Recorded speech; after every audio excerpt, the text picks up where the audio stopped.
भर भर के गालियां देंगे, ये उससे मिला हुआ है, ये इससे मिला हुआ है। अरे तुम और मोदी एक जगह बैठ जाओ। मैं रिवर फ्रंट पर एक बेहतरीन टेबल लगाता हूं, चाय ढोकला रखता हूं। अगर गोश्त रखूंगा तो बोलेंगे ये कौन सा है, छोटा है या बड़ा है, तो गोश्त नहीं ढोकला और चाय रखता हूं। मोदी जी को ही बिठाता हूं, ये कांग्रेस का नेता जो पूरा पैदल पैदल पैदल पैदल देश में फिर रहा है उसको भी बुला लेते हैं। और वो दिल्ली का छोटा रिचार्ज जो है, ये तुम तीनों बैठकर फैसला कर लो मैं क्या हूं तुम्हारा। मैं क्या तुम्हारा भाईजान हूं? मैं क्या तुम्हारा दुश्मन हूं? मैं कौन सी टीम का हूं? तुम तीनों बैठ के तय करो। मैं अपने खर्चे पर रिवर फ्रंट में एक टेबल लगा के बिठान के तैयार। और हम में और उनमें फर्क यह है कि 1999 22 सितंबर को मैं जब एमएलए था, ऐसे ही एक जुलूस जा रहा था मेरे विधानसभा से, तो गुंडाओं ने घरों में घुसकर हमला कर दिया था।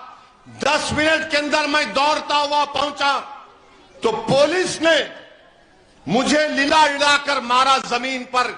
4 पुलिस वालों ने मिलकर मुझे इतना मारा कि सर पर 10-12 टाके लगे, पूरी पीठ और हाथ जिस्म लहू लहान हो गया, मेरा पूरा खून बह रहा था मुझसे।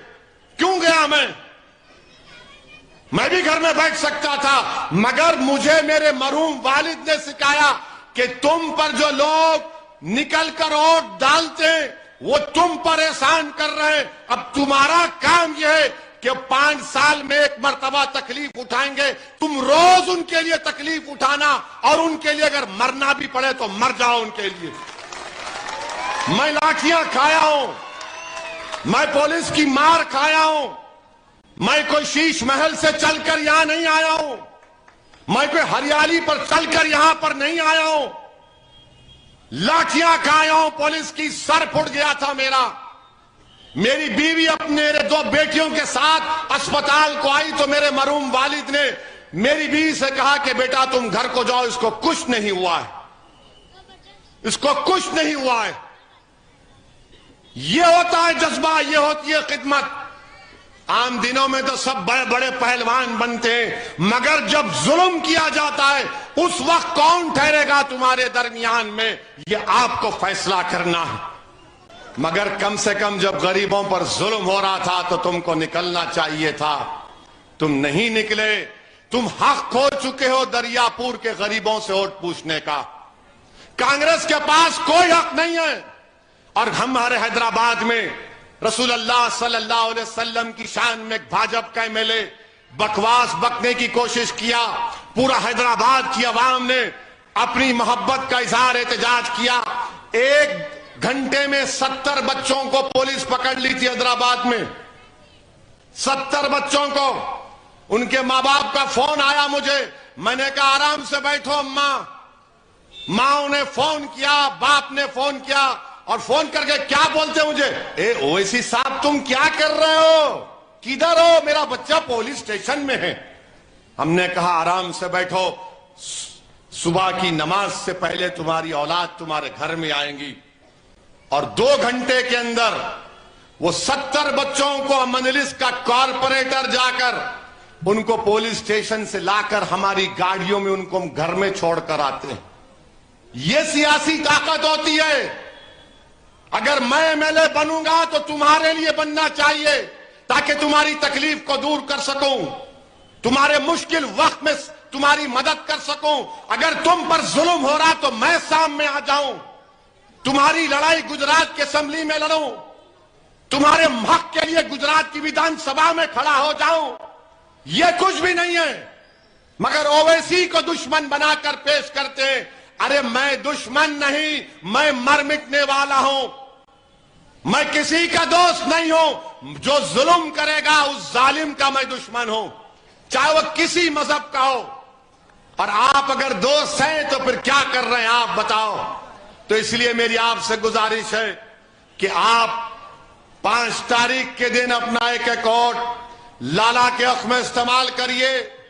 दरियापुर में और जहां पे साबिर काबुली वाला है वहां पर पतंग के निशान पर, यहां पर पतंग के निशान पर आप दोनों को कामयाब करिए।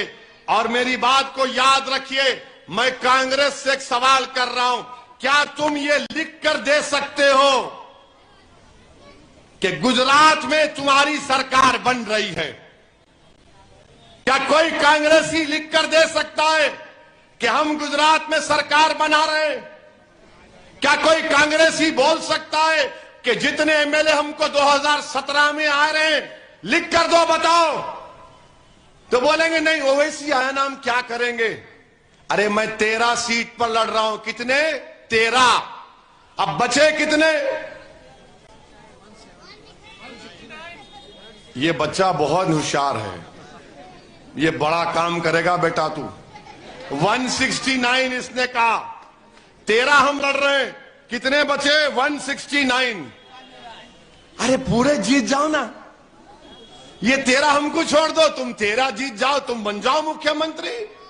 कौन रोक रहा तुमको? नहीं, ये क्यों लड़े? ये यहां नहीं लड़ना था, वहां नहीं लड़ना था। सुन लो कांग्रेस भाजपा वालों, ये पूरा देश मेरा है, गुजरात मेरा है। अगर नरेंद्र मोदी गुजरात से जाकर बनारस लड़ सकते हैं तो क्या ओवैसी आपके दरमियान में आकर आपसे भीख नहीं मांग सकता आपके इत्तेहाद और वोट की? यहां से जाते हैं मित्रों यहां से वहां चले गए। हम हैदराबाद से अहमदाबाद को आए तो इनको डर हो रहा है। तो 5 तारीख के दिन आपको लाला को डर की बुनियाद पर वोट मत दीजिए, उम्मीद की बुनियाद पर वोट दीजिए। कांग्रेस डर की बुनियाद पर वोट पूछती है। डर की बुनियाद पर वोट देने से डर बढ़ेगा, अंधेरा बढ़ेगा। अगर उम्मीद की बुनियाद पर आप देंगे तो खौफ खत्म होगा, डर खत्म होगा, बादल छटेंगे, अंधेरा हटेगा, एक उजाला निकलेगा। इसीलिए कह रहा हूं कि उम्मीद की बुनियाद पर 5 तारीख के दिन आप लोग अपने के कोर्ट का इस्तेमाल करिए और दरियापुर के आसमानों में सिर्फ पतंग नजर आना चाहिए, कोई दूसरा नजर नहीं आना चाहिए।